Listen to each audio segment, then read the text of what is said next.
Welcome to the Talking Tenancies podcast, brought to you by the Residential Tenancies Authority. I'm your host, Belinda High.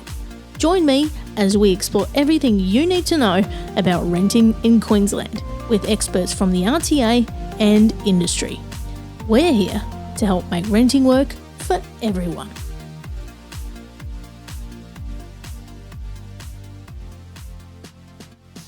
Today in this episode, we'll bust some myths and misconceptions to help get a greater understanding of the RTA's role and what we do to support the Queensland rental sector.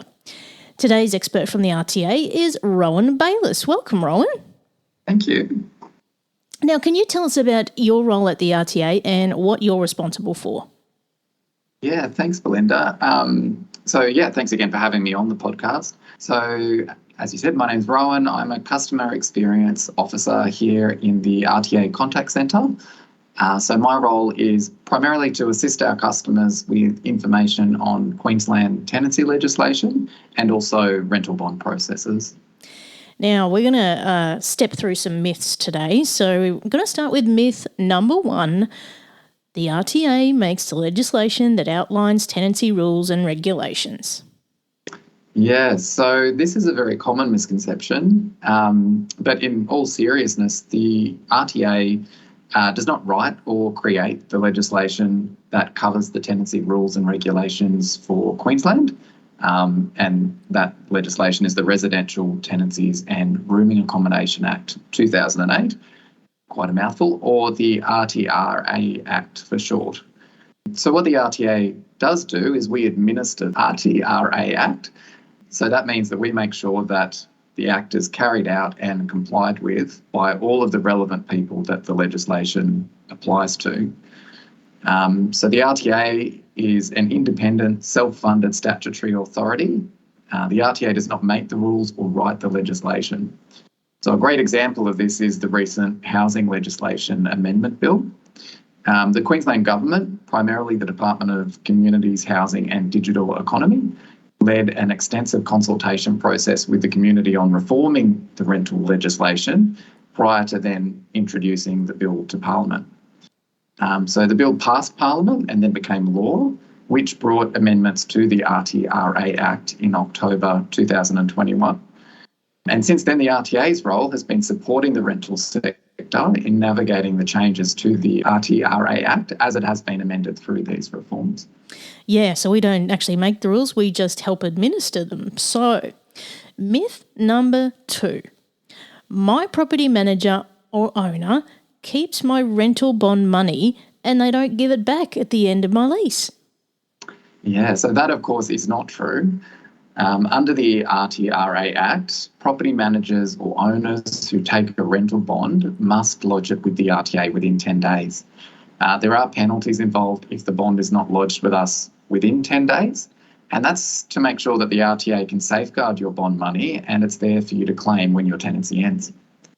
When you pay your rental bond, you can pay it to your property manager or owner who will then lodge it with the RTA on your behalf.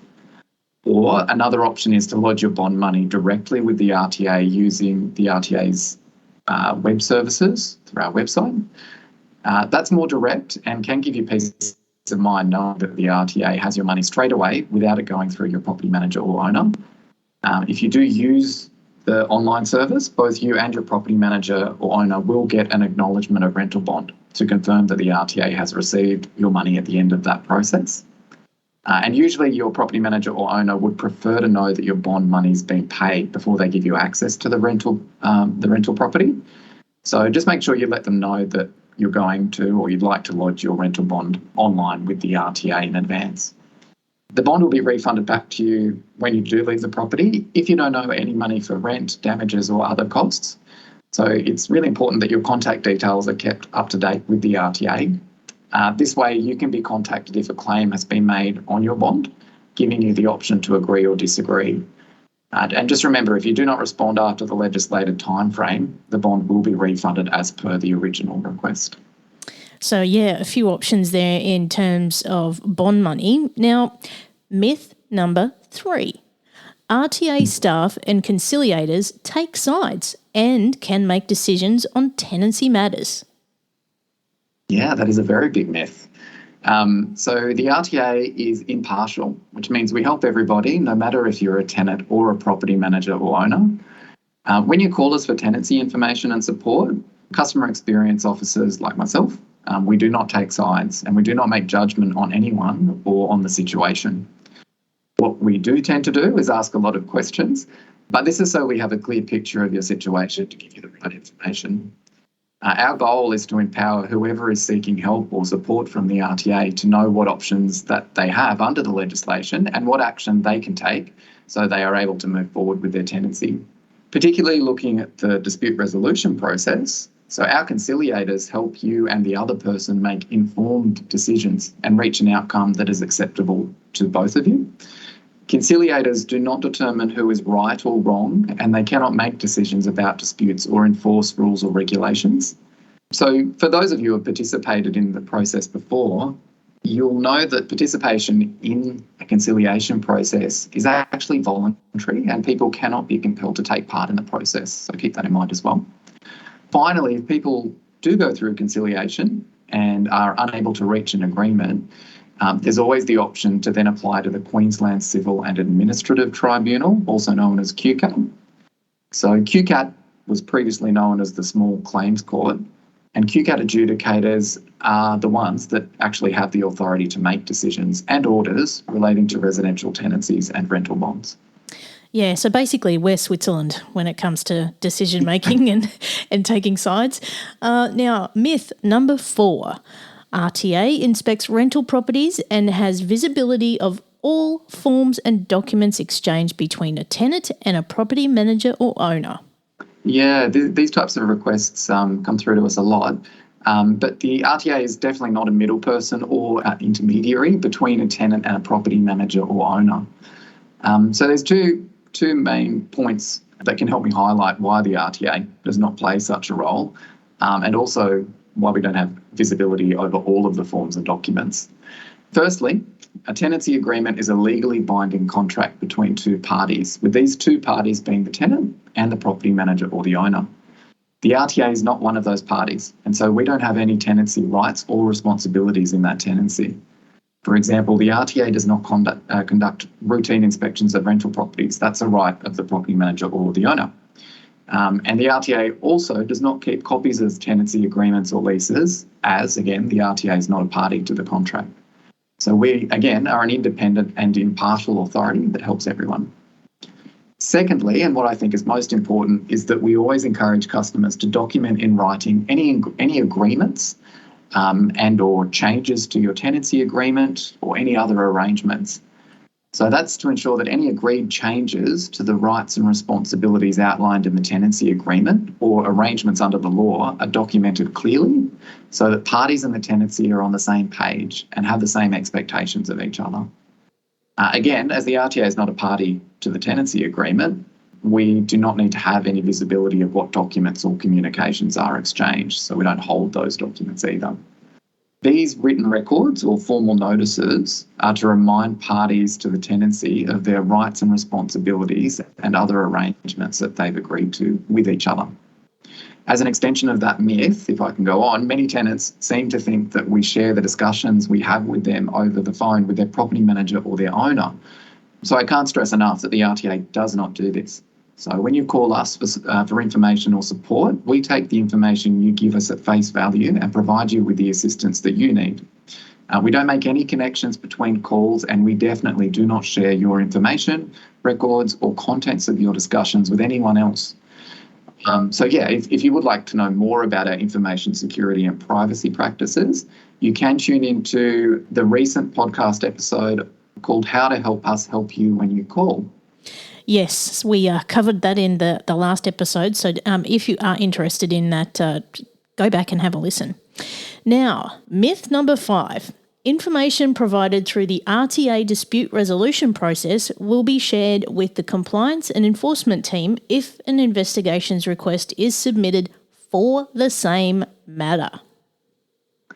Yeah, so that's an interesting one. So while, yes, both dispute resolution and investigation requests are available at the RTA, it's still a no. We don't share information that we gain from one process to the other.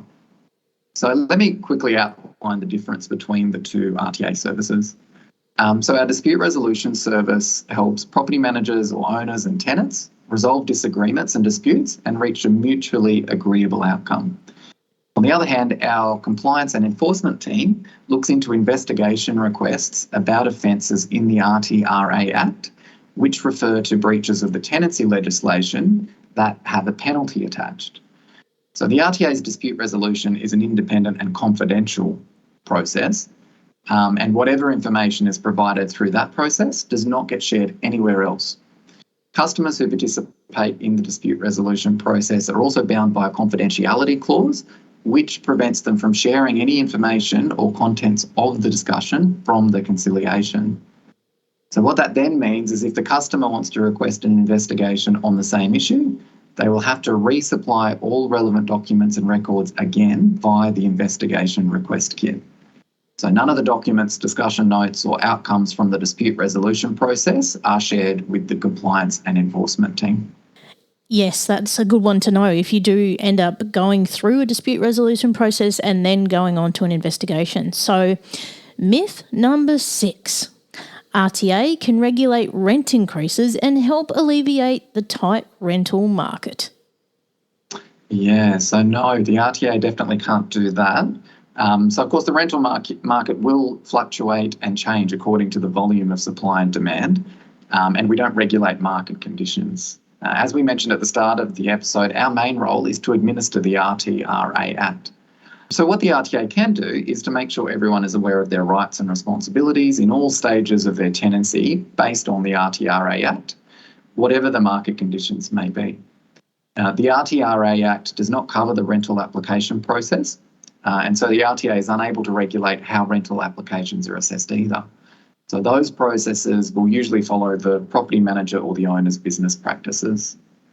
But the RTA Act does have rules around rent increases. So there are specific conditions that need to be satisfied before rent can be increased during a tenancy, and there are rules about how often rent can be increased as well.